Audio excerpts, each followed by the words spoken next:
Okay, so here is the wild thing about the classic and very watchable Swedish lesbian film Show Me Love. It inspired the totally iconic music pop duo. Har du hört att hon är lesbisk? Va? Är det sant? Jag tycker det är coolt. Coolt. Ja, jag ska också bli det. Lägg av.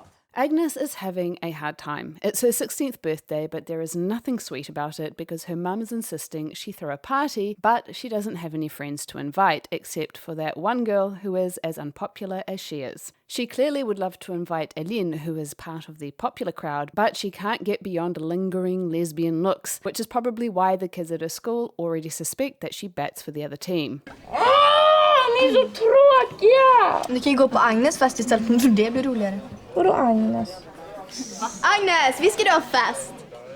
Having probably not given out the invites, it's not a surprise that the only person who shows up is the other unpopular girl, and in her bitter disappointment, she lashes out. Du kan gå hem och ta parfymen med dig. Vi är bara kompisar på låtsas, du och jag. För att vi inte har någon annan att vara med. Så då får du och jag vara kompisar istället. Her dad, clearly out of his depth, tries to console Agnes, but at 16, nothing can console the desperate, gaping, existential hole in her heart.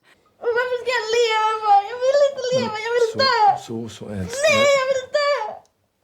What Agnes doesn't know is that Elin, mortally bored with her life and desperate not to have this boy that likes her following her around all night, a shorthand for sapphism if ever I heard it, convinces her sister to come with her to Agnes's party. While waiting for Agnes to appear, they hang out in her room, and while Elin seems to think that Agnes might actually be kinda cool, might even want to kiss her... Öppna den, hon är schysst. Vadå, om du tycker hon är så himla schysst så kan väl du gå ut och hångla med henne eller något då? Okej, då får jag med göra det. Om jag kysser henne får jag 100 spänn. Du vågar aldrig. In that painfully accurate way teens have of succumbing to peer pressure, ends up making it into a bet and taking off to go to the other party. Jävla skit! Fan, varför gjorde jag sådär? Men det var bara på skoj! Nej, jag går tillbaka. Jag måste säga förlåt. Nej. Elin proceeds to get very drunk and she broods on how shitty kissing Agnes was for a bet. Agnes is absolutely distraught and is either cutting herself or attempting to kill herself. Either way, she's not doing well, and when she hears pebbles against her window, she discovers it's Elin wanting to apologize. And suddenly the world is not that horrifying, bleak, existential nightmare anymore. Elin convinces her to come back to the party with her, and on the way they chat. And it's clear that despite superficial differences, they really aren't all that different, and that Elin is in fact really rather sweet. Det är så jävla orättvist. Om du hade bott i Stockholm till exempel, då hade du kunnat få hur många tjejer som helst. Tror du? Ja. Impulsively, they decide to hitchhike to Stockholm, but they don't get far. And it seems like this could be the start of something beautiful, only the course of love never did run true. The movie is a delightful gem. It emerged near the end of the 90s as part of that explosion of small-budget queer indie films that have given more realistic and nuanced storylines in that decade than all of the century preceding it. The movie is shot on what looks like a grainy 16mm film, and the cinematography is unremarkable, but the characters and the performances are so well rendered that it doesn't matter. Though Agnes says little, we can easily empathise as the action causes her to experience the giddy heights and the bleak lows of her adolescent emotions. Elin encapsulates the contrariness of youth, the desperation of boredom at being a teen, which leads her to act out and change her mind on a whim or fancy, so that she feels curiosity for Agnes but then kisses her as a dare so as to legitimise her curiosity and then tells her friends is so painfully accurate, as is the way in which she goes about grappling with the discovery that she's into girls. What the film does well is that we are allowed to see the impact of the grappling on the people around Agnes and Elin.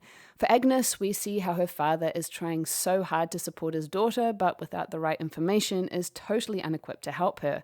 We also get to see a situation that may be a little too familiar, where Agnes's mum explains what a lesbian is to her son in a very accepting way, but then when she discovers that her own daughter might be one, has a very different reaction. Not explicitly homophobic, but one where the concept of gay people is fine until it's one of your own. With Elin, we get to see how her difficulty in accepting her feelings for Agnes leads her to using the guy that is into her and how it cuts him up. I appreciate that additional nuance and colour to the film to create a strong sense of specificity and circumstance that could very easily have been glossed over. While rewatching this film, it made me wonder if the short-lived Netflix series Everything Sucks was more than a little inspired by this film.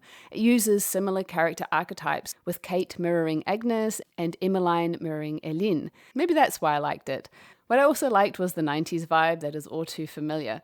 Unlike Everything Sucks, however, it's not a nostalgic throwback, but rather of the time. Little things like the platform shoes the girls were wearing, the cargo pants, the guys wearing an earring in one ear only, and the obsession with making sure the baseball cap rim was well-rounded. The very specific moment in time where cell phones were just starting to become a thing, but very few people actually had them. So it was landlines and throwing pebbles against windows because you couldn't send a text. There was a sense of frustration at the slow creeping time it took to grow up so that life could start, when you had no responsibilities, just a vague idea of what you wanted to do when you grow up and grappling with pubescent emotions. The film premiered internationally at the Cannes Film Festival in 1998, so fair to say it was getting good reviews. But the wild thing about this film is that it inspired Ivan Shapovalov to create the pop duo sensation Tattoo, and they even had a song called Show Me Love in honor of the movie.